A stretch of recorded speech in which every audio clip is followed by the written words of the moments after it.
하고 시작하겠습니다. 사랑의 아버지 하나님 감사합니다. 오늘도 새해도 벌써 2달이 지났고 지금 이제 2월 말을 향해서 또 달리고 있습니다. 우리가 이 시간 가운데 예수님을 바라보며 우리 시간을 정말 지혜롭게 사용할 수 있는 그 지혜를 허락하여 주시옵시고, 또 우리 시간이, 우리 노력이 우리를 필요로 하는 것 가운데 사용되어 줄 수 있게 도와주세요. 감사드렸고 예수님의 이름으로 기도드립니다. 아멘. 함께 찬양하시겠습니다.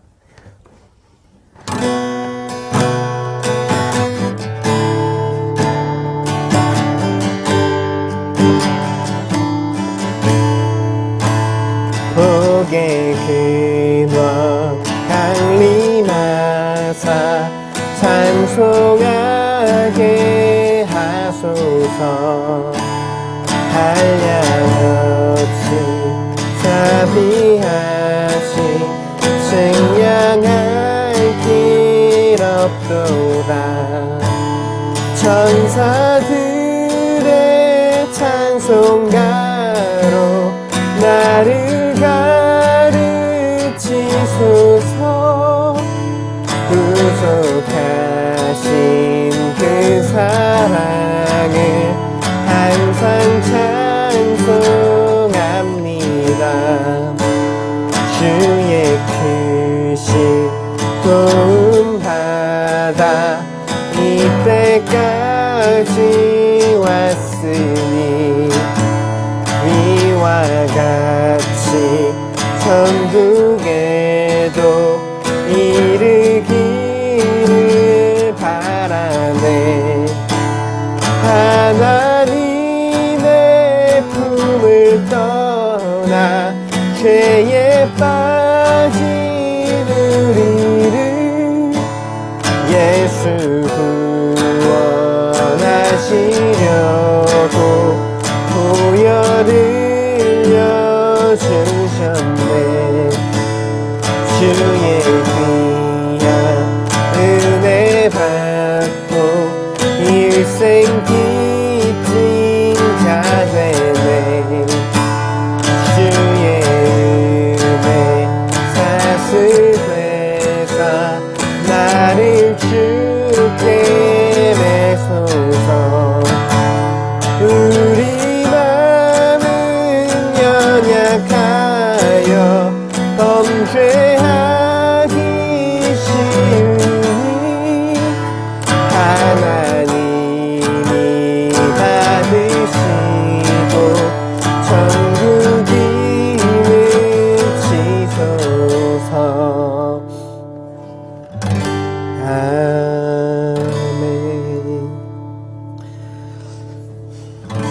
좋습니다.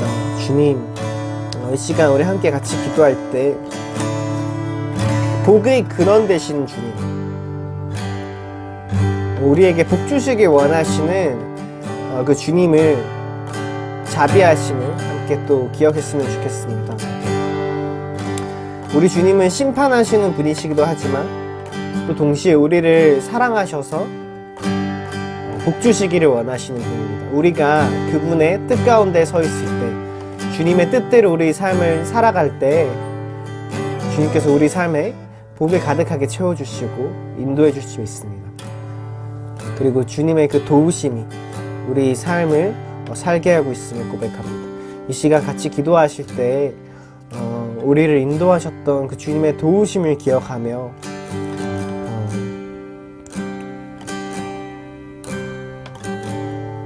죄에 빠진 우리를 구원하기 위해서 보혈을 흘려주신 그 예수님의 사랑 가운데 함께 나아갔으면 좋겠습니다. 함께 같이 기도드리겠습니다. 사랑의 아버지 감사합니다. 주님, 하나님의 품을 떠나서 죄에 빠진 우리를 구원하시려고 예수님께서 보혈을 흘려주셨습니다. 우리가 잘해서 우리 어떤 것 때문에 예수님이 우리를 위해서 죽어주신 것이 아니라 또 우리가 그럴 만한 자격이 있어서 예수님께서 우리를 위하여 죽어주신 것이 아니라 우리가 아직 여전히 죄인일 때, 여전히 연약한 가운데 있을 때, 여전히 하나님의 품을 떠나서 살아갈 때, 그때 우리를 위하여서 보혈을 흘리셨음을 믿습니다. 주님, 그 주님의 은혜를 찬양합니다. 그 주님의 은혜를 송축합니다. 주님만 높임 받아주세요. 우리가 아직 죄인 되었을 때 우리를 위하여 십자가에서 죽으신 그 예수 그리스도의 사랑이 우리 가운데 있게 해주세요.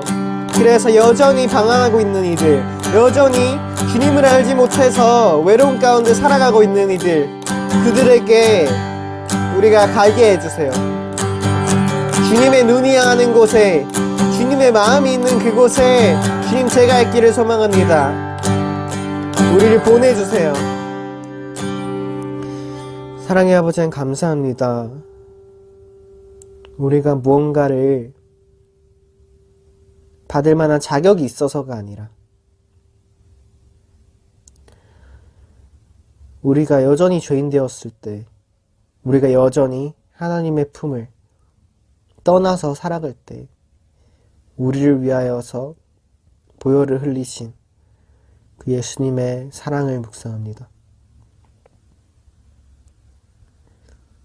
자격이 있어서가 아니라 오히려 전혀 자격 박탈인 자들을 위해서 자신을 내어주신 그 예수 그리스도의 사랑,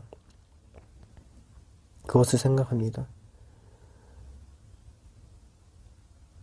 우리도 받을 만한 자격이 없는 자였지만 거저 받았듯이 여전히 주님을 알지 못하여서 방황하고 있는 자들, 외로움 가운데 살아가고 있는 자들, 슬픔 가운데 있는 자들, 그들에게로 우리가 가게 해주세요. 우리를 보내주시기 원합니다. 주님의 눈이 있는 그곳에, 주님의 마음 있는 그곳에 우리가 있게 해주세요. 감사드립니다. 예수님의 이름으로 기도드립니다. 아멘. 이 시간 사도신경으로 우리 신앙을 고백하겠습니다. 나는 전능하신 아버지 하나님, 천지의 창조주를 믿습니다. 나는 그의 유일하신 아들, 우리 주 예수 그리스도를 믿습니다. 그는 성령으로 잉태되어 동정녀 마리아에게서 나시고 본디오 빌라도에게 고난을 받아 십자가에 못 박혀 죽으시고 장사된 지 사흘 만에 죽은 자 가운데서 다시 살아나셨으며 하늘에 오르시어 전능하신 아버지 하나님 우편에 앉아 계시다가 거기로부터 살아있는 자와 죽은 자를 심판하러 오십니다. 나는 성령을 믿으며 거룩한 공교회와 성도의 교제와 죄를 용서받는 것과 몸의 부활과 영생을 믿습니다.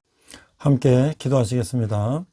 하나님 아버지 은혜를 감사합니다. 2월도 중순을 맞이했습니다. 이제 추운 겨울이 지나가고 이제 따뜻한 봄이 오는 전 계절을 맞고 있습니다. 하나님 아버지, 나라의 민족이 분단된 지 70여 년이 지난 후에도 아직도 통일되지 못하고 북쪽에 있는 백성들은 독재와 또 기아와 이렇게 이 압제 속에 고통받고 있습니다.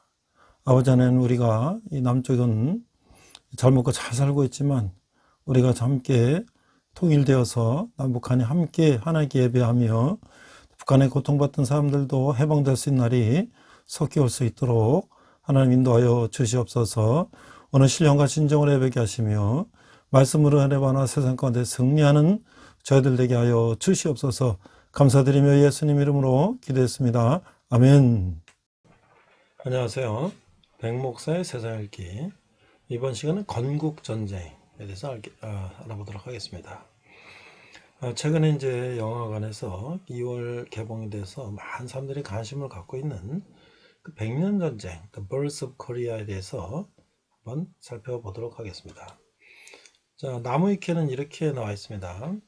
2024년에 개봉된 한국의 독립영화, 대한민국의 초대 대통령 이승만을 주제로 한 다큐멘터리 영화이다. 이 예고편은 이런 식으로 되어 있고요. 등장인물은 이승만, 대한민국 초대 대통령.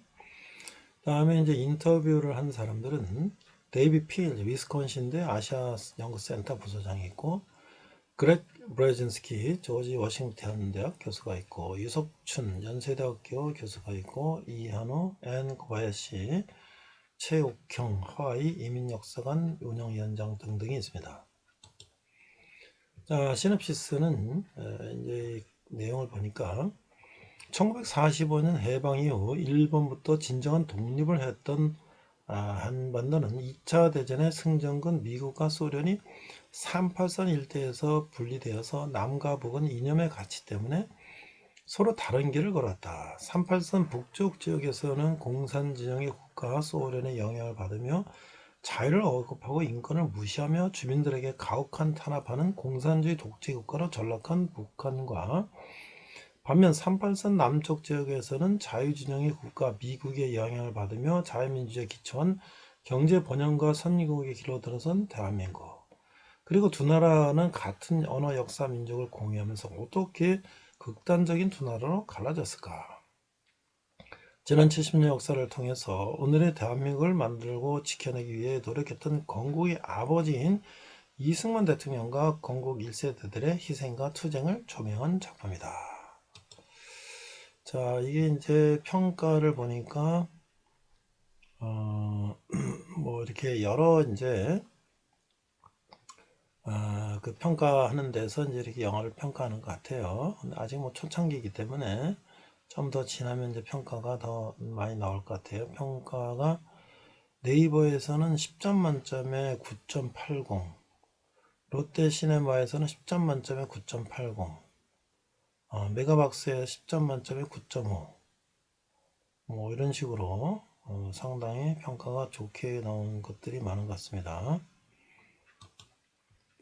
흥행은 지금 뭐 개봉한 지가 현재 시점으로 2월 1일 했으니까 아직 한 달이 채 안 됐는데 지금 뭐 30만 이상 된 것 같은데요. 상당히 흥행을 다큐멘터리로서는 상당히 흥행을 하고 있는 것 같습니다. 자, 그 다음에 이제 버스 오브 코리아는 누적 관객 수가 이제 2월 중순 현재 38만 명. 누적 매출액은 지금 얼마인가요? 600만, 37억이니까 지금 제작비는 3억 원인데 손익분기점인 12억 원이니까 지금 2월 10일 기준 17억이면 손익분기점 넘어섰고 지금부터는 상당히 이제 이익이 나는 그런 영화가 되겠습니다. 다큐멘터리로서는 뭐 사실 상당한 흥행이죠. 개봉한 지 2주가 되지 않은 시점에서 손익분기점을 넘어버린 것도 모자라 대중들 사이에서 입소문을 타고 설 연휴를 기점으로 관객수가 급격히 증가하여 역주행에 성공했다. 정치 다큐멘터리는 관객층이 지지층으로 한정되는 특성상 초기에 강한 그래프를 그리고 역주행은 거의 불가능한 구조인데, 건국전쟁의 경우 첫날 단 5,000명의 관객수로 시작해 1일 최고 8만 8천 명까지 역주행하는 등 전례 없는 추이를 그리고 있다. 건국전쟁의 이례적인 역주행은 이승만 전 대통령이 하야한 지 64년이나 지나기에 정치 영화라기보다는 역사 영화로서의 이미지가 더욱 강해졌으며, 그렇게 노년층 중 강성 지지층은 적은 반면 라이트 지지층이 많은 것이 영향을 줬을 수 있다. 여기 이승만이 기독교 신자들에게 인기가 높은 편이라 교회 등지에서 단체 관람을 추진했고, 그렇게 조금씩 노년층 사이에서 쌓이던 입소문이 경쟁작들이 굉장히 약했던 이번 설 연휴와 겹치며 폭발적인 관객수 증가를 불러일으킨 것으로 보인다. 이와 별개로 건국전쟁이라는 영화에서 이런 어떤 내용을 다루었고 무엇이 문제인지, 무엇이 사실이고 무엇이 의견이며 세간의 일각에서 말하는 역사 왜곡이라는 게 정말 있는지, 있다면 어디까지 있는지를 비판하려는 학술적 목적에서 보는 사람도 없지는 않다. 10만 명대를 동원한 기대 견대정 문재인입니다의 관객수를 훨씬 넘기고 노문입니다의 뒤를 이은 역대 정치 다큐멘터리 영화 흥행 2위를 기록했다. 여담인데요. 김덕영 감독은 8사건으로 당초 이승만에 대해 부정적 인식을 갖고 있었다고 한다. 그러나 북한이 1990년대까지도 이승만 계리도덕을 타도하자는 플래카드를 내걸었다는 사실을 알고서 북한이 이승만을 묘하는 이유를 공부하기 시작했다고 한다. 그런데 팩트만 보여줘도 이승만에 대한 잘못된 생각이 바뀔 것이라는 생각으로 영화를 만들었다고 했다. 위안부는 매춘이라는 반어로 사회적 무리를 일으켰던 뉴라이트 친일 성향의 사회학자인 유석춘 교수 인터뷰가 영화의 상당한 비중을 차지하는데 이는 논란이 될 만한 부분이다. 이건 먼저 일부 또 견해가 있죠. 이승만은 독립운동가 출신으로 반일 성향이 강했으며 일례로 평화선이라든가 독도 대첩 등에서 이승만은 일본과의 관계에서는 무력 충돌도 불사하는 강경책으로 일관했다. 김덕영 감독 본인이 인터뷰에서 1948년 건국과 관련된 인터뷰를 했다. 따라서 영화 제목의 건국은 1948년 8월 15일을 가리킨 표현으로 해석되어 논란이 될 수 있다. 건국절 논란에서 서술했듯이 현재 대한민국 학계에서는 1919년 3월 1일에 4가지 설이 있는데 또 1948년 설 7월 17, 8월 15일 또 1919년과 1940년을 아우르는 병립설, 단군견설 등 여러 가지 형태의 의견이 다양하다. 북한의 경우 조상성묘나 명절이 봉건 악습행위로 규정되기도 하였고 김일성 탄생설만 존재하기에 이르렀다. 다만 영화 내용 측면에서는 건국절을 직접적으로 언급한 내용은 없다. 대한민국 임시정부의 정신을 계승하듯 임시정부의 독립에 대한 과정, 대한민국 정부 활동 내용까지 포함해 이승만의 일생과 세간에 잘못 알려진 부분을 현대의 상황과 교차해서 영화를 만들었다고 한다. 영화 제목은 건국전쟁이지만 정작 이승만 대통령 본인은 정부 수립 후 대한민국 30년 연호를 사용할 것을 계속 주장했으며 3.1운동으로부터 기산해 29년 만에 대한민국 정부를 부활했다는 역사관을 갖고 있다. 과거의 같은 소재로 고 서세원 감독으로 건국 대통령 이승만 영화가 나올 뻔했으나 크라우드 펀딩 살성 금액에 크게 미달되어서 제작이 무산되었다.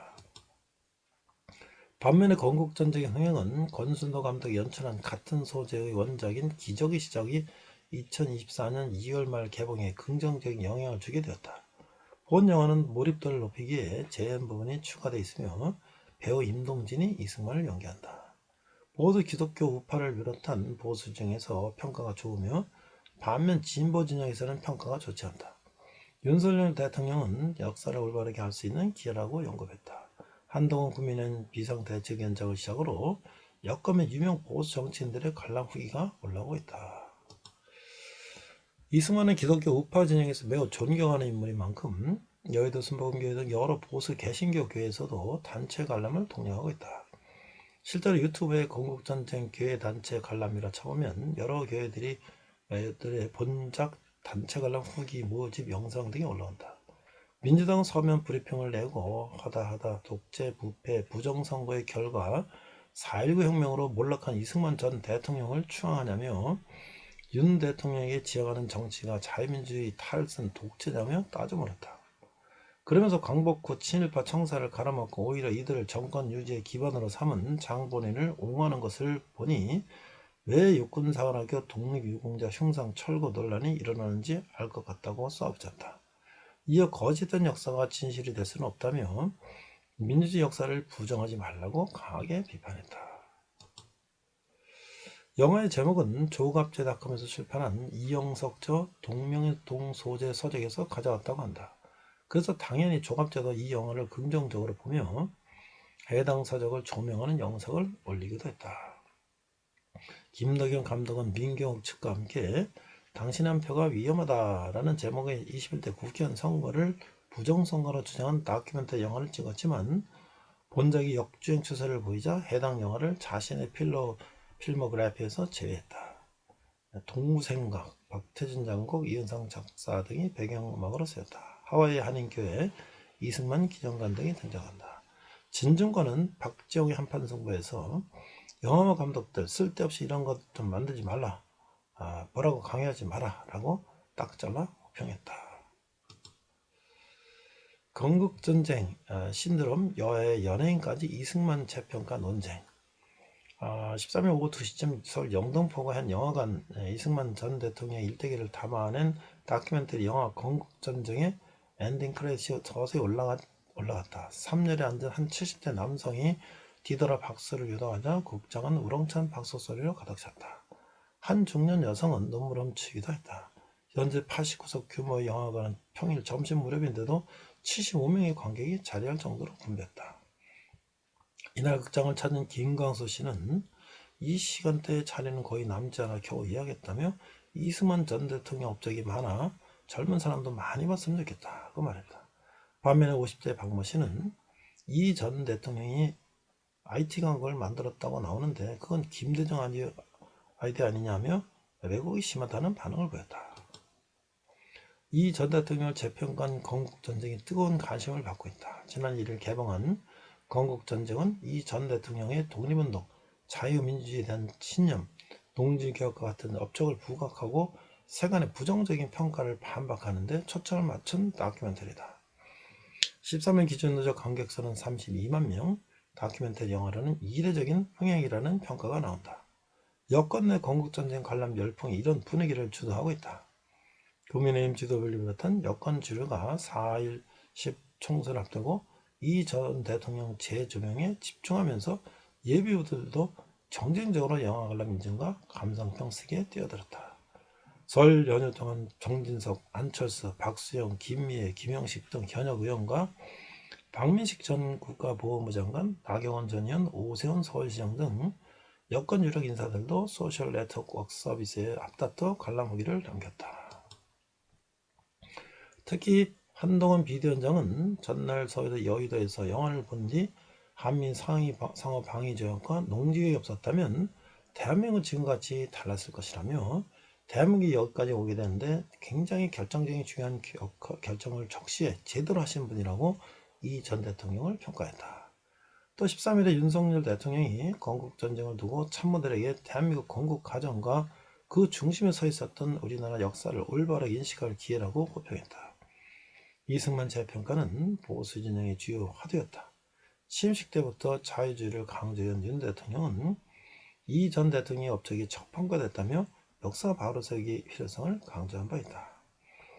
야권은 건국전쟁에 대해 대체로 비판적인 입장이다. 영화에 대한 윤 대통령의 평가가 전해지자 더불어민주당 한민수 대변인은 서면 브리프를 통해 독재와 부패, 부정선거로 쫓겨난 이 전 대통령이 대한민국을 번영의 길로 들어서게 했다는 황당무계한 주장에 현직 대통령이 동참한 것은 충격적이라고 비판했다. 건국전쟁이 큰 관심을 받으면서 유명인의 영화 관람 인증샷을 놓고 공방이 벌어지기도 했다. 가수 나얼은 자기의 SNS에 건국전쟁은 포스터 사진과 성경 사진을 전날 게재했다. 그러자 야권 성향의 한 온라인 커뮤니티에는 나얼 이찍, 이 번호 2번 국민의힘을 이제 찍는 지지자다 이거죠. 보수 지지자 인증이네요 라는 제목의 글과 함께 비난 댓글이 달렸다. 나얼의 SNS에도 그렇게 안 봤는데 정이 뚝 떨어진다 등 악플이 달렸고 결국 나얼은 댓글장을 폐쇄했다. 하지만 나도 영화 관람하고 인증샷을 남기겠다는 등 나얼을 지지하는 네티즌들의 응원도 꾸준히 이어지고 있다. 이재모 한국 외대 교수는 정치권에서 시작된 이번 영화 보기 열풍은 건국, 번영, 안보 등 정통 보수의 가치를 적극적으로 내세우고 나아가 적통 보수의 레거시, 유산을 확실하게 세우겠다는 움직임으로 해석할 수 있다고 말했다. 이게 중앙일보에서 나온 이 기사입니다. 이상 백목사의 세상 읽기 건국전쟁이었습니다. 자, 이번 시간은 우리가 사도행전을 이제 말씀을 나누다가 이 사도 야고보의 죽음으로 인하여 야고보서를 3회에 걸쳐서 우리가 말씀을 나누고자 합니다.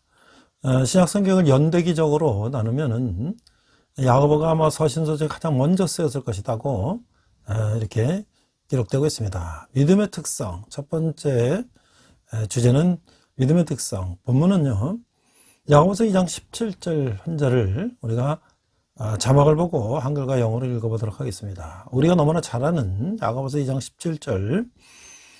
자, 이와 같이 행함이 없는 믿음은 그 자체가 죽은 것이라. 자, James chapter 2, verse 17. In the same way, faith by itself, if it is not accompanied by action, is dead. 이렇게 돼 있어요. 그러니까 행동이 따르지 않는 믿음 그 자체는 죽은 믿음이다. 이렇게 말씀하고 있습니다. 자, 우리 야고보서를 한번 따라가 보면 학자들은 야고보서의 저자견들을 넓게는 AD 45년에서 야고보의 죽음 AD 62년 그 순교 직전에 써졌을 것이라고 우리 생각을 하고 있어요. 그러나 이 아래 몇 가지 상으로 볼 때에 본서가 신약 성경 중에서 가장 처음 쓰였다고 판단되어지는 거죠. 그 이방인 기독교에 대한 언급이 없다. 그 다음에 아직 선교가 활성화되지 않은 때였다. 그 그리스도의 말씀을 제하고는 다른 특별한 신학이 없다. 야고보서의 교회라는 용어 대신에 회당이라는 이제 단어를 사용하고 있다. 그 야고보서는 사도행전 15장에 나오는 예루살렘 공의회에 AD 49년과 연관된 문제점들을 언급하지 않고 있다. 그러므로 아마 이 사도 야고보가 AD 49년 순교하기 이전에 쓰였을 것이라고 볼 수가 있는 것이죠. 예루살렘 공의회 이전에 쓰였을 것이다. 그래서 아마 AD 45년에 기록됐다고 보는 것이죠. 자, 그럼 야고보는 누굴까? 성경에는 야고보가 여러 명이 나오는데 이 네 명이나 있어요. 사도 유다의 아버지 야고보가 있고, 알페오의 아들 야고보가 있고, 세베대의 아들로 요한의 형제 야고보가 있고, AD 44년에 순교를 하게 되죠. 그리고 예수님의 형제 야고보. 이 중에서 야고보서의 저자는 그 예수님의 형제 야고보라고 보는 것이죠. 자, 그는 예수님이 공생의 초기에 갈릴리에서 사역할 때에 예수님을 비웃던 사람이었어요. 예수님의 동생 야고보가 불신자에서 예수님의 부활하심을 보고 예수님을 영접한 사실은 이 놀라운 사실이고, 그는 예루살렘 교회를 세우는데 가장 큰 일을 한 사람이다 라고 할 수가 있어요. 그는 AD 62년경에 순교를 했던 것이죠. 그는 실천하는 믿음은 무엇보다 강조했어요.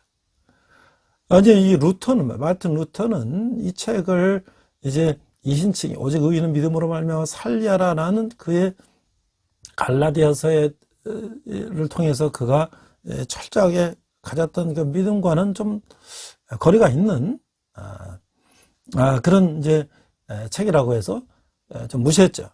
자, 야고보는 예수님의 부활을 목격한 후에는 예수님의 제자가 되었고, 베드로가 예루살렘을 떠난 후에는 예루살렘 교회를 지도하게 되었어요. 그리고 예루살렘에 열린 총회를 주관하기도 했다고 하는 것이죠. 그 바울로부터 교회의 기둥이다라는 말을 들었을 정도라고 갈라디아서 바울은 기록하고 있어요. 그 야고보서의 저자가 예수님의 형제 야고보라는 증거로 사도행전 15장 23절 29절에 언급되는데, 이 글은 야고보의 지도 아래 쓰여진 편지글로 야고보서에 문자와 많은 유사점이 있다고 하는 거예요. 특히 문안의 뜻을 가진 헬라어 카이렌이라는 단어를 신약 성경에서 사도행전 15장 23절, 23장 26절, 야고보서 1장 1절에서만 발견되고 있다는 거야. 이 야고보서가 예수님의 가르치면서 받은 깊은 영향은 특히 산상수훈과 같은 예수님의 가르침에 대한 많은 암시를 통해서 명백하다고 보여주고 있어요. 때때로 야고보서는 윤리적인 완전성과 정의를 강조하기 때문에 신약의 아모스서라고 불리는데, 실제로 야고보서는 자신의 독자들의 편에 서서 행동의 필요성을 전하기 위해서 이 편지의 108절 중에서 54절을 그 명령어로 구성하고 있다. 이렇게 분석하고 있어요. 그 바울과 야고보의 비교를 하니까 바울은요, 그 율법주의자들에 관심이 많고 믿음으로 하나님 앞에서 의롭게 된다. 그 다음에 선물로 받은 믿음이다. 이게 칭의자 믿음. 그 다음에 그 결과 그리스도 안에서 믿음을 통해 영원히 의롭게 된다 라는 것을 강조했는데, 야고보는 이 자유사상가들에 관심이 많았고 행위로서 사람들 앞에서 의롭게 된다. 이게 이제 성화를 강조했다는 것이죠. 믿음을 드러내는 행위, 이 성화적 믿음이 중요하고 그리스도처럼 행함으로 매일의 증거를 의롭게 한다. 그 매일의 증거로 의롭게 한다. 그러니까 사실 이 성화, 칭의와 성화는 동전의 양면 같다라고 할 수가 있는 것이죠.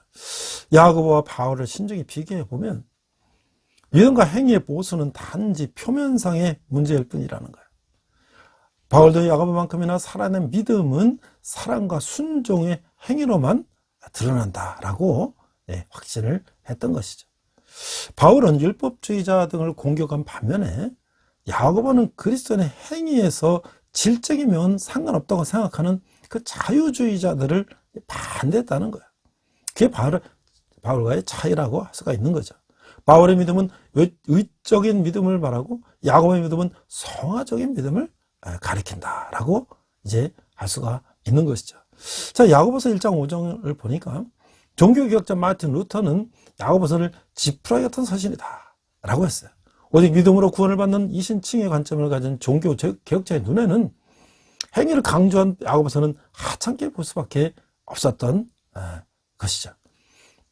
그러나 상반된 평가도 있어요. 그리스도인의 생활을 위한 실제적인 지침서다. 신약 성경의 자문이다. 그 신약의 아모스라는 별명을 갖기도 하는 것이죠. 야고보서의 의도는 1장에서의 격려를 통해서 시험에 빠진 형제들을 격려하고 이론적이거나 관념적 탁상 이론식 교리만을 강조하며 삶을 무시하고 현실을 도피하는 식의 믿음을 경계하며 말씀 실천을 통한 복음의 사회성을 강조합니다. 자, 복음의 사회성.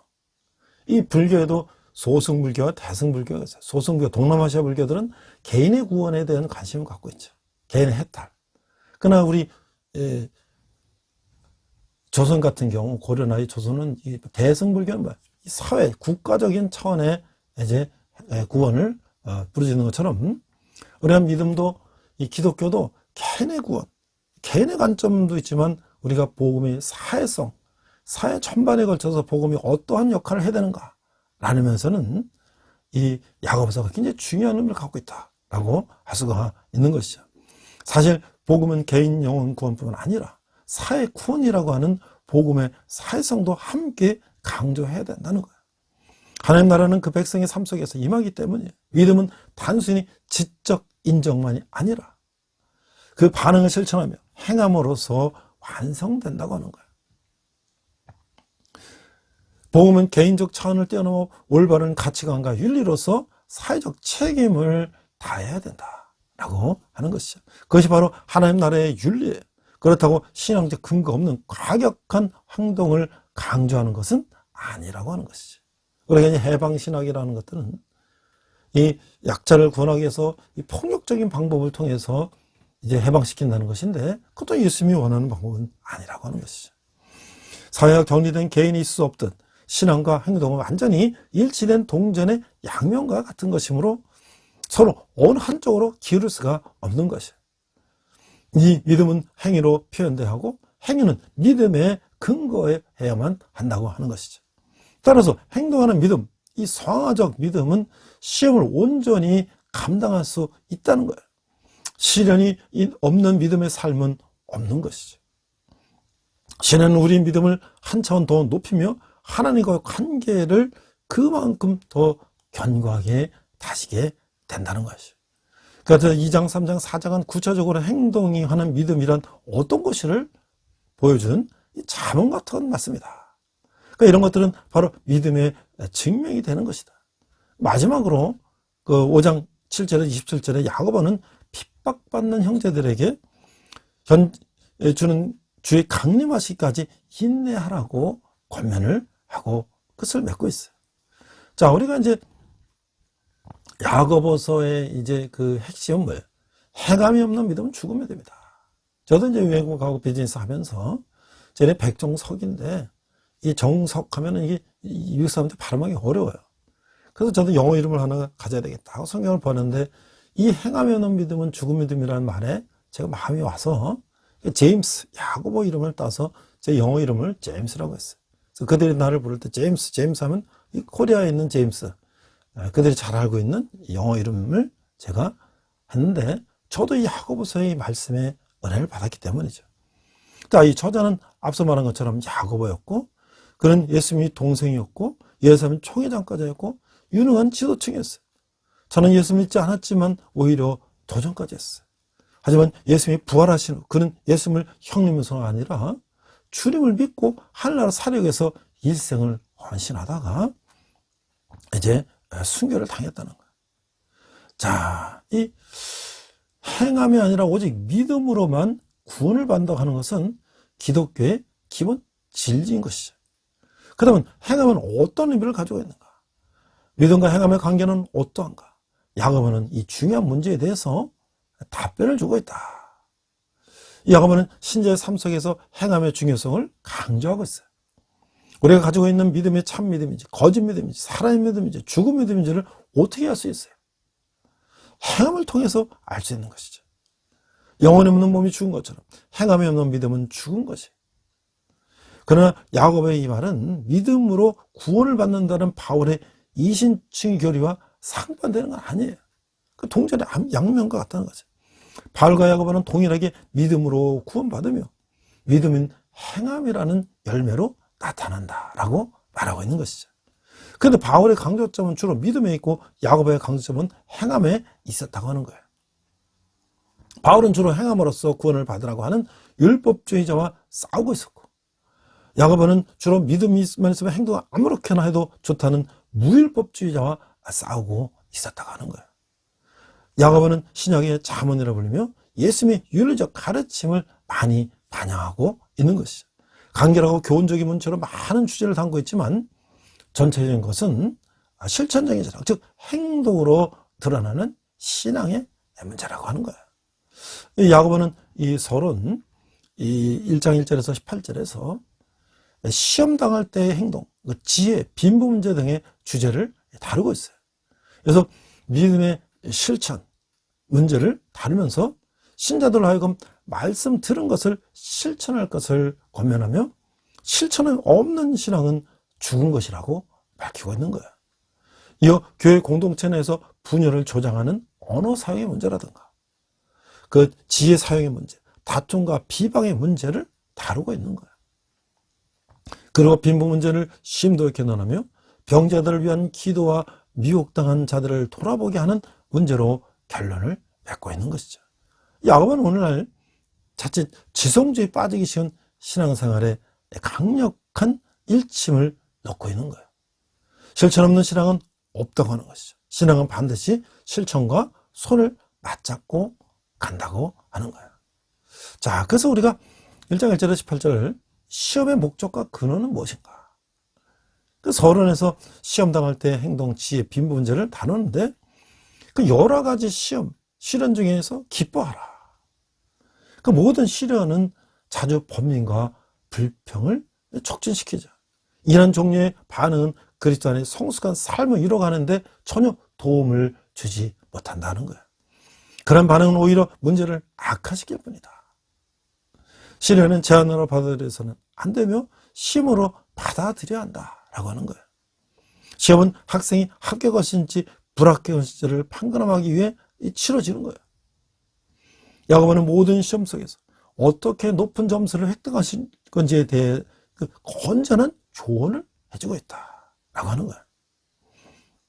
시련에 대해서 바른 자세를 가지고 시련의 유익성을 잘 이해하며 시련 중에 어떻게 도움을 얻을지를 잘 아는 자는 분명히 하나님의 영예로운 투사 명단에 올라갈 수 있을 것이다 라고 하는 것이죠. 자, 믿음의 지혜가 이전에 내 형제들아 너희가 여러 가지 시험을 당하거든 온전히 기쁘게 여기라. 그러니까 이방 민족들 가운데 흩어져 있던 그 핍박받는 유대 신자들에게 야고보는 이게 놀라운 충고를 하고 있어요. 내 형제들아 너희가 여러 가지 시험을 만나거든 온전히 기쁘게 여기라. 즉 시련을 기뻐하는 자세로 맞이해야 된다는 거예요. 시련은 형벌이나 저주나 재난으로 여겨져서는 안 되며 기쁨을 촉진시키는 것으로 받아들여져야 한다. 뿐만 아니라 시련은 많은 슬픔과 더불어 약간의 기쁨을 만들어내는 것이 아니고 온전한 기쁨. 이 문자적으로는 이게 모든 기쁨, 이 가득하고 섞이지 않는 기쁨으로 만들어내야 한다고 하는 거예요. 비록 야곱의 명령이 직선적이고 강력하긴 하지만 그러나 그는 그의 청중들에게 설교라는 것이 아니에요. 그는 자기 자신을 그들과 동일시하고 있어요. 그는 그들을 내 형제들아 다정하게 부르고 있어요.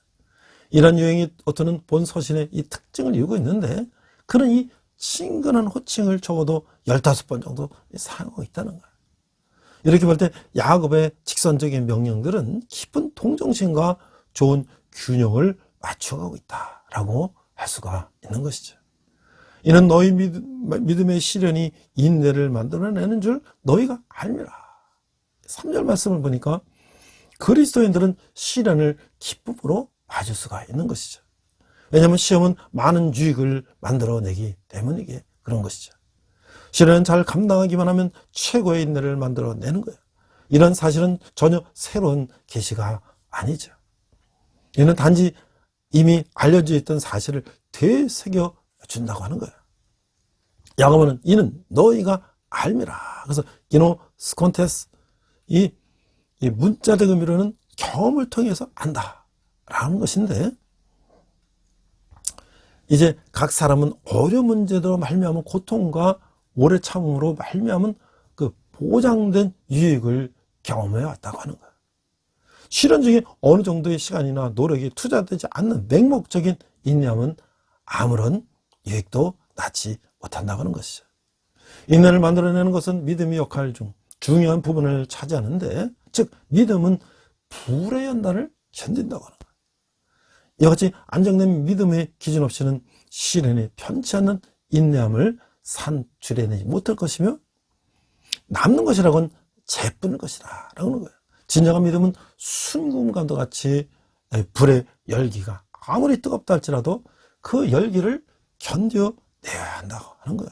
그렇기 때문에 진정한 믿음은 인내, 즉 오래 참고 견디는 힘을 만들어낸다고 하는 것이죠.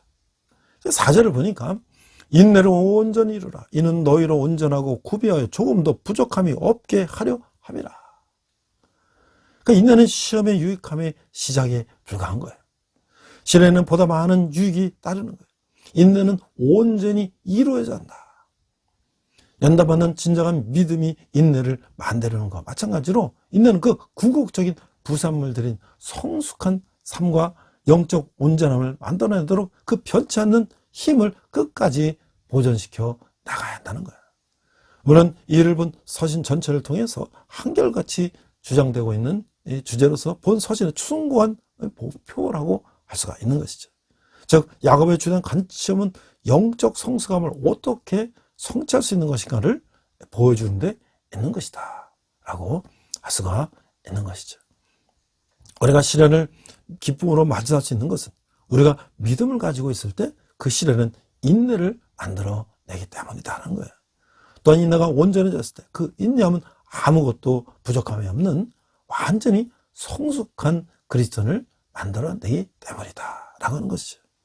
이런 그리스도는 모든 점에 있어서 하나님께서 그에게 원하시는 모습으로 변해 간다고 하는 거예요. 야곱의 주장은 논리적인 것처럼 보일지도 모르죠. 그러나 어떻게 시련이 기쁨으로 환영받을 수 있는 대상이 될 수 있는지를 이야기는 아직도 힘들다고 하는 거예요. 이 역설적인 진리를 어떻게 우리는 발견할 수 있을까요? 그래서는 시험을 두려워하지 말고 기뻐해야 된다는 거예요. 시련을 끝까지 참고 견디면 신앙이 성장하여 온전하고 흠없는 인격을 따라서 형성하게 될 것이기 때문이라고 하는 것이죠. 그리스도를 믿지 않는 사람들에게는 시련이 고통이지만 그를 믿는 성도들에게는 기쁨이 되는 것이다 라고 하는 거예요. 13절에 보니까 사람이 시험을 받을 때 내가 하나님께 시험을 받는다지 말지니 하나님은 악에게 시험을 받지도 아니하시고 친히 아무도 시험하지 아니하시느니라. 이 야고보는 자신이 말한 죄에 대해서 쉽게 변명해버린 자들을 이 신랄하게 꾸짖고 있어요. 자신들의 죄에 대해 책임감을 벗기에 하나님께 시험을 받는다고 말하고 있어요. 하나님께서는 악이 항소할 수 있는 아무런 여백도 존재하지 않는 것이죠. 하나님은 문자적으로 시험을 받지 아니하시는 분이에요. 뿐만 아니라 하나님은 아무도 시험하지 않으시다는 거예요. 하나님께서는 종종 시련을 주긴 하지만 그러나 결코 유혹하시지는 않는다고 하는 거예요. 자기 욕심에서 비롯된 유혹을 하나님이 시험하는 것이라고 생각해서는 안 된다고 하는 것이죠. 하나님 시련을 허락하시지만 인간의 욕심을 일으켜 그 욕심을 유혹당하게 하시지는 않는다고 하는 거예요. 두 번째는 그 말씀을 들음과 이 행함에 대해서 우리가 한번 생각해 보도록 하겠습니다. 22절 보니까 너희는 말씀을 행하는 자가 되고 듣기만 하여 자신을 속이는 자가 되지 말라. 자, 이게 22절은 도를 듣기만 하고 행하지 않는 자는 그 도가 옳다고 생각하면서도 그대로 실천하지 않고 자신의 판단에만 의지하여 행함으로 이중생활을 하는 자다. 이렇게 말하고 있는 것이죠. 23절 누구든지 말씀을 듣고 행하지 아니하는 하면 그는 거울로 자기의 생긴 얼굴을 보는 사람과 같아서 제 자신을 보고 가서 그 모습이 어떠했는지를 곧 잊어버리거니와. 그러니까 이 거울은 인간의 내면에 감춰진 죄를 드러내는 말씀의 진리에 이 빗대어지고 있어요. 이 비유는 거울을 보고 돌아서면 죄의 모습을 잊어버리듯이 말씀으로 자신을 비춰보고 자기 죄를 뉘우친 뒤에도 실행이 없으면 다시 죄를 짓게 된다는 거예요. 25절을 보니까 자유롭게 하는 온전한 율법을 들여다보고 있는 자는 듣고 잊어버리는 자가 아니요 실천한 자니 이 사람은 그 행하는 일에 복을 받으리라. 그러니까 온전한 율법은 복음의 법을 구약의 율법과 비교해야 하는 거예요. 구약의 율법이 외적이고 강제적이어서 사람을 얽매는 것이라면 복음의 법은 사람을 거듭나게 하여 자율적으로 모든 선을 행하게 하는 것이죠. 그러므로 그것은 인간에게 참 자유를 주는 온전한 율법이다. 야고보는 1장 22절 이하에서 복음의 실천을 강조하고 있는 것이죠. 제가 이제 이 야고보서를 생각하면서 늘 저는 행함이 없는 믿음은 죽은 믿음이다. 이 말씀을 듣고 제가 교회 다니면서 여러 사역팀에 있을 때 항상 실천하고 행동하는 그런 믿음을 갖기를 노력을 했어요. 근데 최근에 이제 2024년을 맞이해서 건국전쟁이라는 영화가 이제 굉장히 이제 장안의 화제가 되고 있어요. 이승만 대통령에 대해서 이제 바로 알게. 자, 그런데 제가 사실은 그 몇 년 전에 이 백년 전쟁이라는 그런 영상을 봤는데, 물론 이것이 이제 좌파에서 만든 다큐멘터리고 이승만 대통령을 왜곡시키기 위해서 만든 다큐멘터리라는 것은 알고 그 내용을 봤는데, 좀 우리가 학교에서 이승만 대통령에 대해 배우지 않았기 때문에 이승만 대통령을 잘 모르는데 거기다가 백지 상태에다가 이승만 대통령을 왜곡해서 이렇게 주입을 시키면 한 사람들은 이승만 대통령이 좀 나쁜 사람이라고만 생각하는 거죠. 어떻게 이제 백년 전쟁은 이승만 대통령을 왜곡했을까? 이것은 그 이승만 기념관이라고 하는 그런 사이트에서 제가 한번 인용을 했어요. 자, 대한민국 건국 대통령 이승만이 다시 뜨겁다. 이게 이제 2010년, 13년 정도 그때 이야기입니다. 그때 처음 이제 나왔을 때 유튜브 조회수 200만 건을 넘긴 좌파 단체 민족문제연구소의 다큐멘터리 백년 전쟁이 논쟁에 불을 붙였다. 이 영상은 이승만을 불륜, 횡령, 가짜 독립운동의 주인공이라고 비난하지만 증거사진까지 합성해서 허위사실을 주장한 것이 드러나 결정적 타격을 입었다. 이들이 대한민국 현대사를 백년 전쟁으로 규정하면서 거짓 영상까지 퍼주신 것은 역사인식이 얼마나 중요한가를 반증한다. 역사는 옛날 이야기가 아니라 21세기 오늘의 전쟁이다. 이승만 대통령은 현대사를 보는 열쇠다. 이승만을 어떻게 보느냐에 따라서 대한민국을 보는 시각이 달라진다. 그러면서 이제 그 백년 전쟁이 왜곡한 이승만 대통령에 대해서 바로 잡는 거야. 자, 이승만이 없었다면 어땠을까? 1945년 8월 15일 2차 대전이 끝나자 미국과 소련이 한반도에 진주했고 한반도의 두 나라의 태도는 달랐어요. 미국은 해방 3주가 지나서 뒤늦게 나타났고 소련은 바로 들어와서 공산주의 혁명을 확산시키겠다고 했고, 그 소련은 미국보다 지리적으로 한반도를 훨씬 더 중요하게 여기고, 소련이 2차 대전 막바지에 참전한 이유는 롤 전승이 이런 한반도 주도권을 확보하기 위한 것이다 라고 미국의 스토미 조지아대 교수가 얘기한 거야. 소련군이 장악한 북한은 물론 남한에서도 먼저 주도권을 쥔 것은 좌익이었다. 해방 바로 다음날 여원영의 좌익 세력은 조선 건국준비위원회, 이거 건준이라고 하죠. 그걸 만들고 공산주의자 박헌영이 여원영을 밀어내고 주도권을 쥐면서 9월 6일에는 조선인민공화국을 선포했다. 1945년 한반도는 공산화 작전의 상한까지 몰려 있었다. 이때 한반도의 공산을 저지하는 버팀목 역할을 한 것이 바로 이승만이었다고 하는 거야. 그는 철저한 반공주의였고, 왜 우리가 소련이 한반도에 공산주의 정보를 수립하고 6.25 내전의 씨앗을 뿌리는 것을 허용해야 하는가? 그 이승만이 해방 직전 메가대에 관해서 편지 이렇게 썼다는 거야. 당신이 동생이라도 공산주의 교육을 받았다면 이제 동생이 아니다. 그들은 조국을 소련에 넘겨주려 할 것이다. 이게 해방 직후의 이승만의 발언이라는 거야. 자, 또 이 100년 전쟁이라는 이승만 이제 왜곡하는 이 다큐멘터리가 이승만을 분단의 원흉이라고 얘기했어요. 이승만은 분단의 원흉인가? 좌파 인사들은 지금도 미국의 앞잡이 이승만이 단독 정부를 수립해서 분단을 불러왔다고 비난하고 있어요. 그러나 단독 정부를 먼저 수립한 것은 김일성 정권이에요. 1940년 2월 김일성은 북조선 인민회를 발족시켰고 임시법령 제정 집행 처벌까지 있는 사실상의 정부였던 것이죠. 이후 인민회의는 실제로 국가 기능을 수행하고 통일정부 수립을 논의한 미소 공동위원회가 실패로 돌아간 뒤에 우리는 통일조국을 고대했으나 여의치 않게 됐으니 남방만이라도 임시정부 혹은 위원회 같은 것을 조직하여 3%, 200에서 소련이 철퇴하도록 세계의 공론에 호소할 것이다 라는 이승만의 정읍 발음이 나온 것도 바로 이로부터 넉 달이 지난 1946년 6월 3일이었다는 거죠. 이승만은 기후치고 모든 정치 세력의 대동단계를 요청하고 박헌영과 장시간 담판하며 통일정부를 모색했어요. 그러나 곧바로 공산혁명을 꿈꾸는 공산주의들과는 타협이 불가능한 것을 간파했고, 민족주의자 김구 역시 박헌영과 합작을 시도했지만 박헌영은 김구의 임시정부를 부정하는 발언으로 합작 시도를 결렬시켰어요. 김구는 그 뒤에도 좌우 합작을 시도했으나 그래서 북한의 평양까지 갔었죠. 그러나 김일성이 북한 정권 수립에 명분만 제공하고 이용해 나갔다는 거죠. 그래서 우리가 잘 아는 한경재 목사님도 이 북한이 이런 공산 정부를 세우고 기독교를 탄압하고 할 때 이제 거기서 탈출해서 남한으로 넘어오게 된 거잖아요. 자, 순진했던 미국 현실을 간파한 이승만.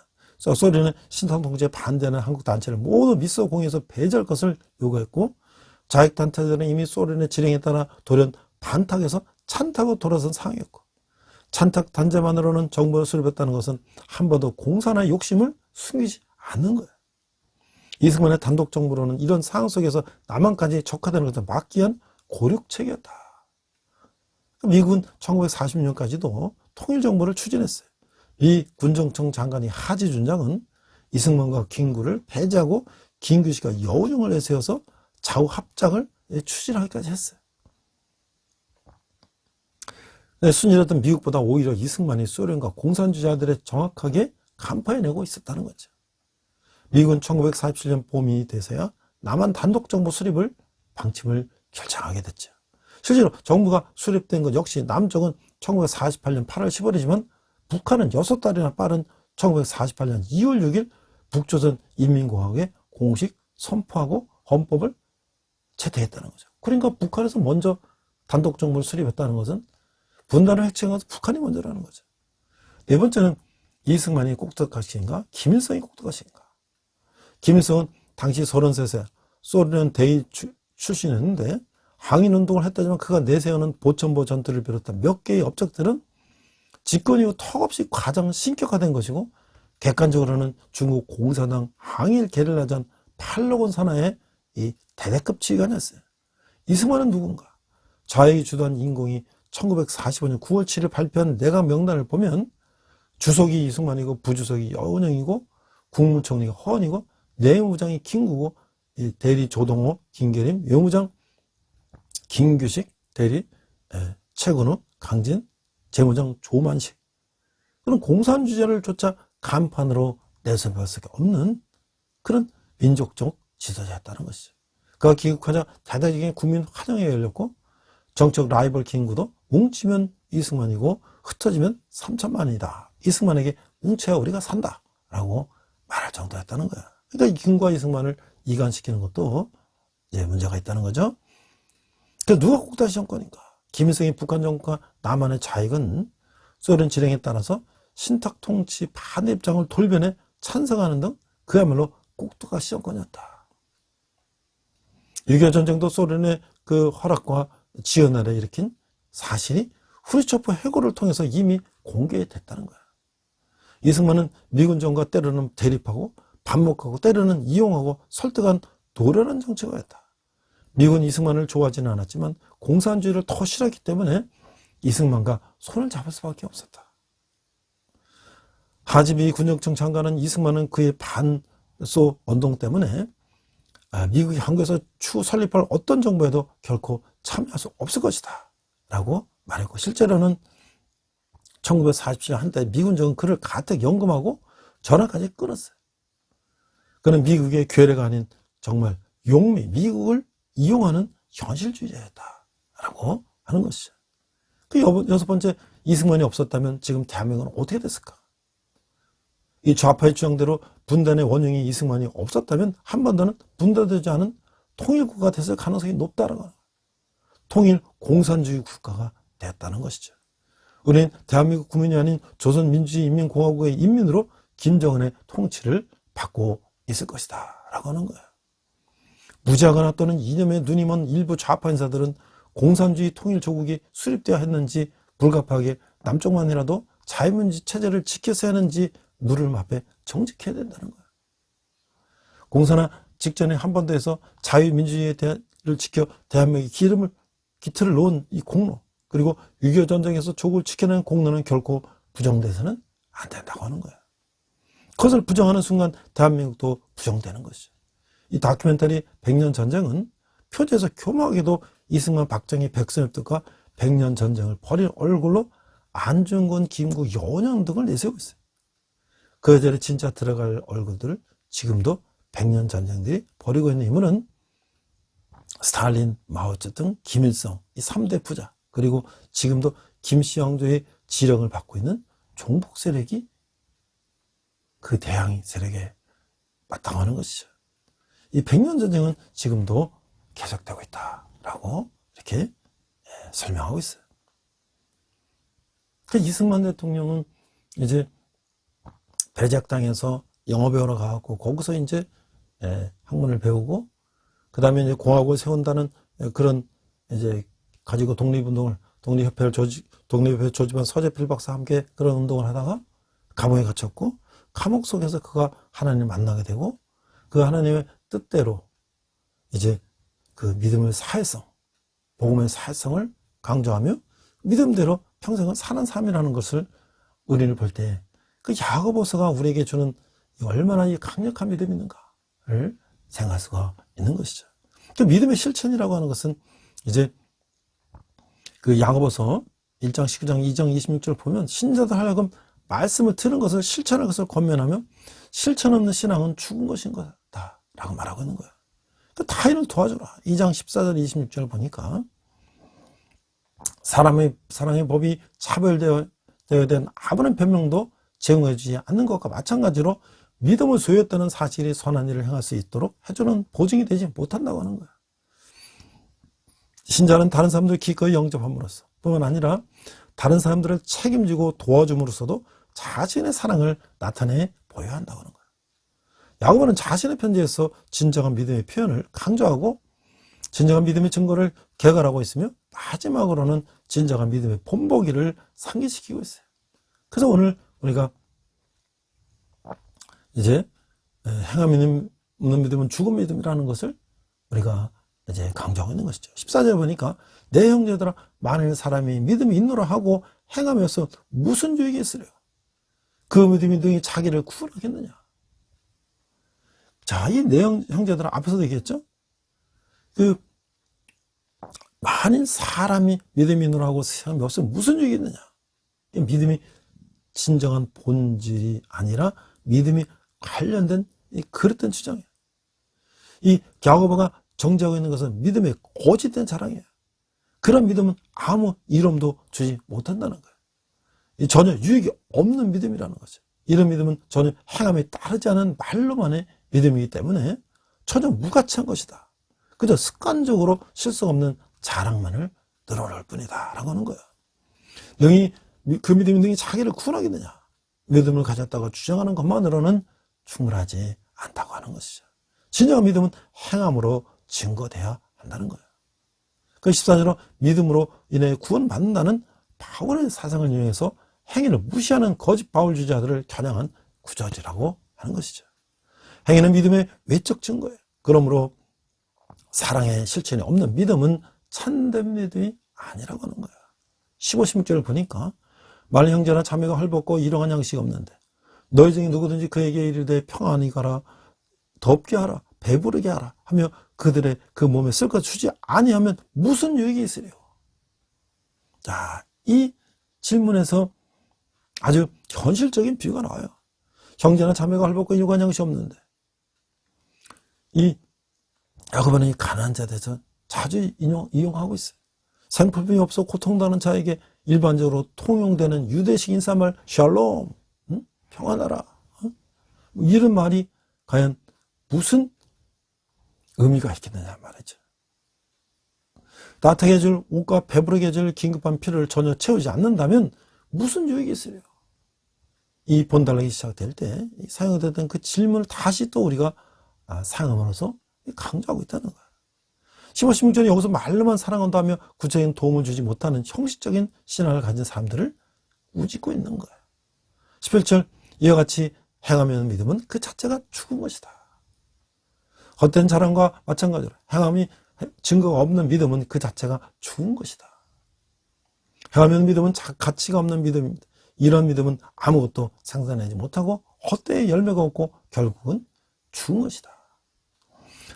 한 그의 시체에 대해서 거기에 대해 생명이 되돌아온 것으로 하며 엄청난 주장들을 할 수도 있을 것이에요. 그러나 그 시체의 생명이 증거다. 즉 심장이 뛴다거나 맥박이 뛰는 등의 현상이 나타나지 않는다면 그 시체는 여전히 죽어 있는 것이죠. 결국 거짓 주장들은 그 증거에서 묵살된다 라고 하는 거예요. 17절 행함이 없는 형식적으로 믿는 믿음은 이 세상에서 아무런 영향을 미칠 수 없는 죽은 믿음이라는 거예요. 앞서 이제 우리가 100년 전 얘기라는 이승만 죽이기에 대한 이제 영화 다큐를 이제 한번 살펴봤는데요. 지금 최근에 장안의 화제가 되는 이 건국전쟁은 이승만 살리기다라는 것이죠. 오늘 이제 보네프 목사님이 미국에서 유학 갈 때 히틀러를 암살시켜서 고국으로 돌아갈 때 미국에 있는 많은 교수들이 가면 죽는다. 여기서 교수하고 있다. 전쟁이 끝나면 가라고 했을 때 그는 미친 자에게 운전대를 맡길 수 없다 하면서 돌아가서 결국 히틀러 암살 음모를 하다가 발각돼서 교육수용에 처해서 이 2차 대전이 종전되기 몇 달 전에 교수형에 처해졌던 걸 보면서 참으로 우리가 행동하는 믿음에 대한 안타까움을 우리가 표본을 삼았죠. 그러니까 이승만 대통령도 마찬가지죠. 미국에서 프린스턴 대학 박사를 받은 지금 뭐 대학에서 박사를 한 번에 수십 명씩 주는 그런 게 아니라 그 아이비리그의 명문 중에 명문 프린스턴 대학 1년에 한두 명밖에 박사를 주지 않는 그때에 동양인으로서 최초로 국제정치학 박사를 받은 그는 미국에서 교수하면서 편하게 살 수 있는 사람이었지만 그는 끝까지 미국 국적을 얻지 않았고 조선이 일본에 합병이 되기 때문에 무국적과 신세로 그는 해방 독립운동을 했다는 거죠. 자, 이승만 다큐가 문화일보를 보니까 건국전쟁이 33만 돌파했고 사실의 힘이 위대하다라는 것을 절감했다. 이 영화를 연출한 이 김동현 감독은 이렇게 얘기했어요. 이 영화 보기를 두렵다는 사람들 진실을 보기가 두려워서 그런 것이다.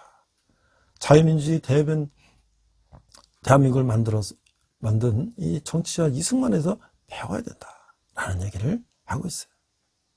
그래서 우리가 특히 많은 사람들이 이 영화를 보면서 정말 그들이 감동을 하고 특히 이 20, 30대 여성들이 여러 가지 이제 그 좌파들의 어떤 그런 세뇌대에서 이제 그런 사고방식 가졌는데 이 형을 보고 많이 또 깨우치겠다는 얘기도 하고 있고, 특히 호남 사람들도 그런 영향을 많이 받았는데 정말 진정한 애국자가 누구인가를 다시 깨닫다는 거고, 특별히 10대, 20대 이 어린 학생들이 나도 이제 이승만 같은 사람이 되겠다라고 하는 것을 얘기했다는 거죠.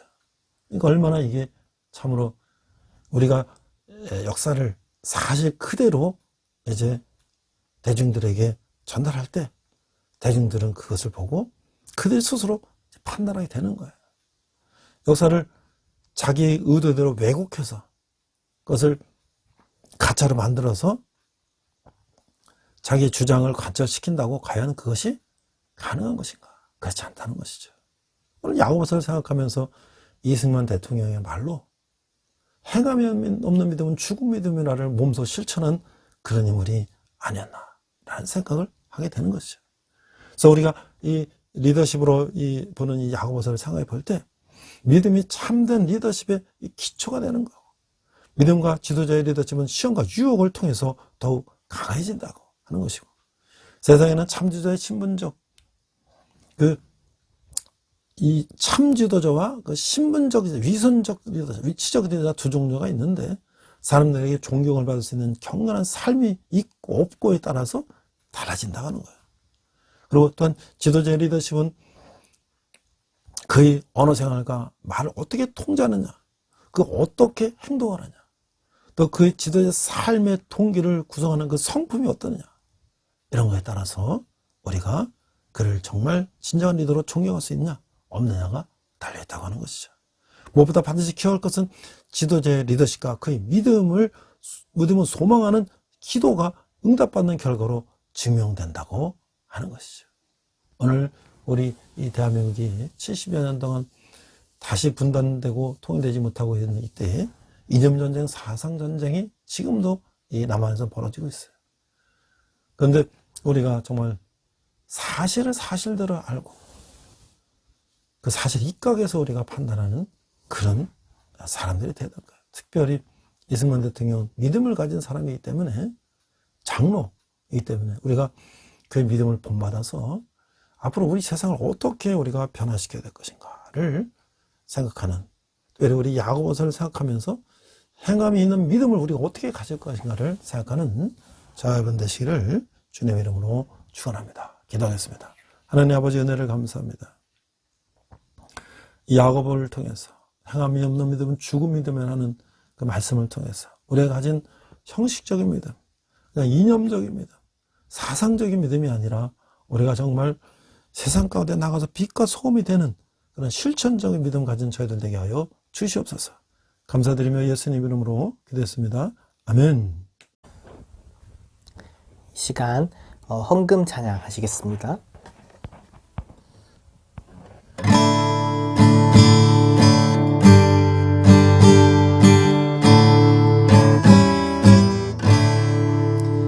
내게 있는 모든 것을 아낌없이 드리네. 사랑하고 의지하며 주만 따라 살리라.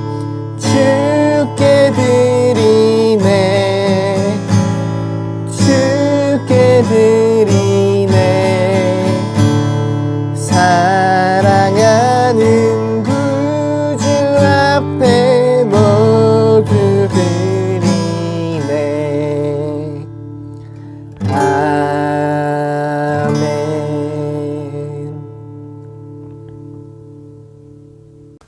자, 제가 어제 이제 그 남대문 시장에 갔어요. 그래서 오랜만에 이제 남대문 시장에 가서 구경도 좀 하고, 그래서 제가 이 개량 한복 동복을 하나 샀습니다. 저는 사실 하복도 하나 있고요, 춘추도 하나 있는데 개량 한복으로 이 동복이 없어서 하나 샀는데요. 너무나 이게 편하고 아주 따뜻하고 이게 누비 옷이 돼갖고 아주 너무 좋아요. 그래서 제가 앞으로 설교할 때 뭐 정통 한복은 아니지만 개량 한복을 입고 살살짝 한번 설교를 해야 되겠다 생각을 했습니다. 자, 그래서 우리가 우리 민족의 정체성도 가지고 있으면서 우리가 과거에는 무속신앙에 찌들렸고 그 다음에 불교에 찌들렸고 그 다음에 유교에 찌들렸지만 이제 우리가 새로운 시대를 맞이해서 기독교적인 가치관을 가지고 우리가 대한민국의 세계의 제1의 선교국가, 세계의 기독교계를 리드하는 그런 국가가 되기 위해서 우리가 함께 노력해야 할 것입니다. 자, 이제 3월도 얼마 안 남았고요. 또 이제 개강도 안 남았고, 또 그런 가운데 저도 3월이 되면 또 학생들 만나고 또 우리 교수 기도 모임 통해서도 학생들 어떻게 하나님께 인도할 것인가를 또 같이 의논을 할 것입니다. 그러면 또 한편으로 방학 때 이 추운 겨울에도 군인 형제들에서 가서 설교하고 그들과 함께 지내고 있어요. 제가 이제 얼마 안 남았습니다만은 끝나는 날까지 우리 청년들을 주님께 전도하는데 제 힘을 다할 것입니다. 여러분이 후원하는 한 달에 10,000원 후원은 우리 청년들이 주님께 돌아오는데 귀하게 사용될 것입니다. 우리 함께 기도하겠습니다. 하나님 아버지 은혜를 감사합니다. 행함이 없는 믿음은 죽은 믿음이라는 그 믿음을 가지고 또 우리가 그런 믿음을 가지고 사는 저희들 되게 하여 주시옵소서. 또 우리가 적은 예물을 주님께 드렸습니다. 예물이 쓰는 것마다 주님 영광이 나타나게 하시고 특별히 청년들이 주님께 돌아오는데 귀하게 사용되게 하여 주시옵소서. 지금은 우리 주 예수 그리스도의 은혜와 하나님 아버지의 그 진하신 사랑과 성령님의 감화감동 역사하시며 행함 있는 믿음을 가지고 살기를 다짐하는 예배드리는 모든 성도들이 열방의 백성들과 성교사님들이 특별히 북한에서 고통받는 북한 동포들 위해 지금부터 영원토록 함께 하시기를 간절히 축원합니다. 아멘. 우리 함께 선한 능력으로 찬양하시면서 한 주간 승리하시기 바랍니다. 이 시간 함께 결단 찬양 선한 능력으로 부르시겠습니다.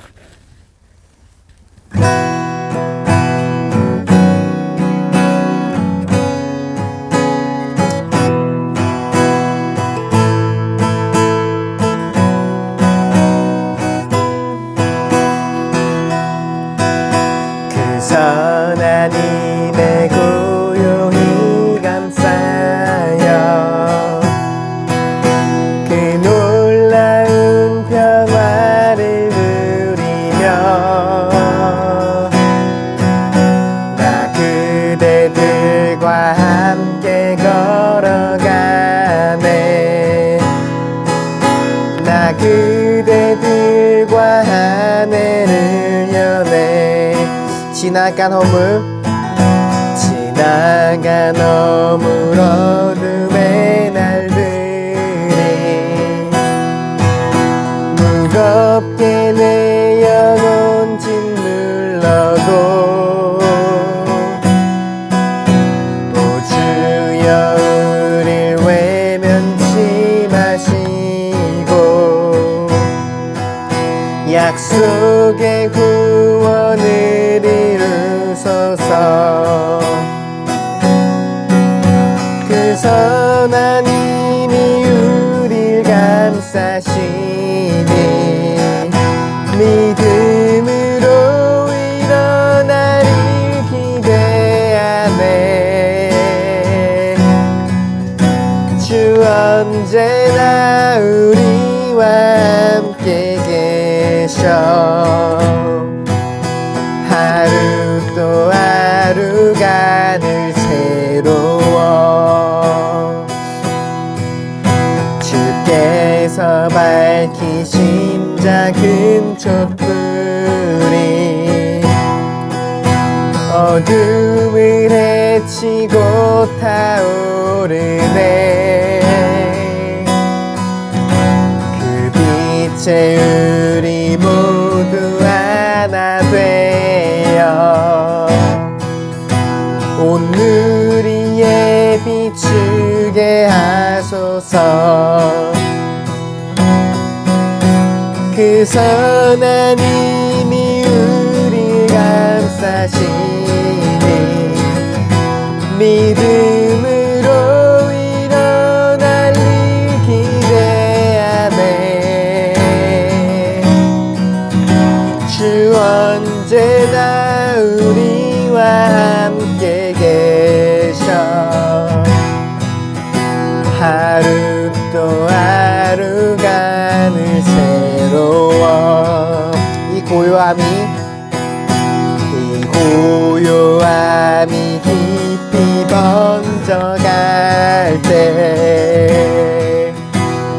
가슴 벅찬 노래 들리네. 다시 하나가 되게 이끄소서. 당신의 빛이 빛나는 이 밤, 그 선한 힘이 우릴 감싸시니 믿음으로 일어나를 기대하네. 주 언제나 우리와 함께 계셔. 하루 또 하루가 늘 새로워. 주 언제나 우리와 함께 계셔. 하루 또 하루가 늘 새로워. 주님과 동행하는 복된 한 주 되시길 축복합니다.